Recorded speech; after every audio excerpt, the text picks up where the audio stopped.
LG is announcing the replacement for the G series, in which they introduced their new member, the LG Velvet, in which will be a mid-range affordable device. The reason LG is launching the Velvet series is to make the return into the global market, since they are not doing well in sales in their mobile department as it used to be in the past, since LG is not making their phones stand out of their competition like Samsung or Huawei and other phone makers. LG devices are just expensive and don't have features that make it unique or anything else to make a difference between their competition.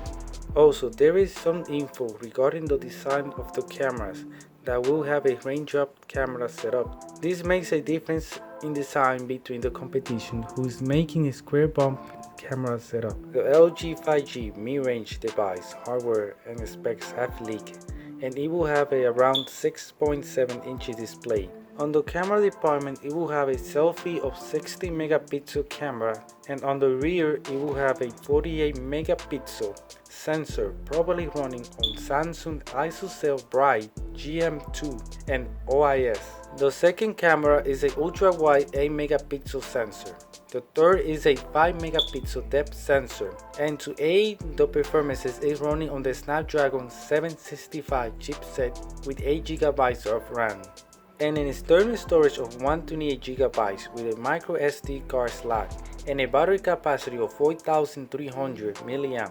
The LG Velvet will have an IP68 for water and dust resistant, making the device weigh around 180 grams, in other words 6 ounces. The colors that will be available in Korea are outer white, outer green, outer gray, and Illusion Sunset. These are the prices for South Korea and the translation to US dollars and euros. Regarding the unveil date, is set on May 7 on live stream, also via YouTube and Facebook. Let's wait and see how those LG does with the new mid-range Velvet smartphone.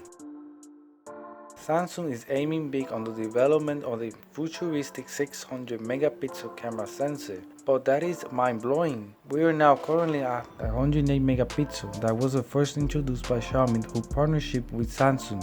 Also, before the 100 megapixel, Samsung was the first developing the 64 megapixel. Also, recently we heard that Xiaomi and Samsung are working on a 150 megapixel camera sensor for Q4 of this year. By the way, this news came from the Jung Ping Park, head of sensor business team on Samsung, who mentioned the 600 megapixel camera sensor, who surpassed the human eye. The human eye is believed to be around 500 megapixel, also mentioned by Park.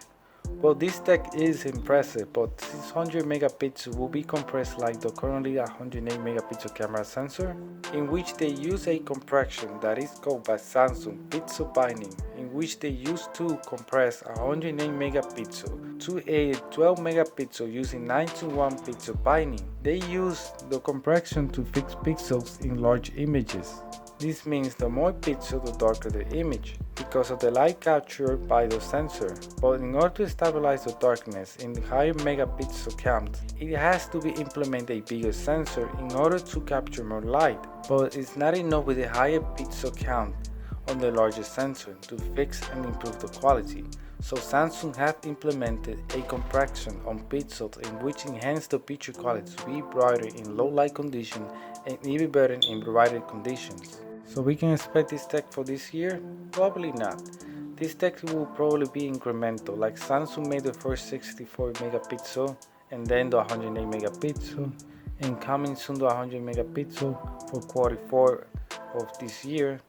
If they ever make this 600 megapixel, it will be too big to fit in a smartphone. Hopefully this information is useful to you, and if you would like more content like this, check out my channel, and thank you for watching.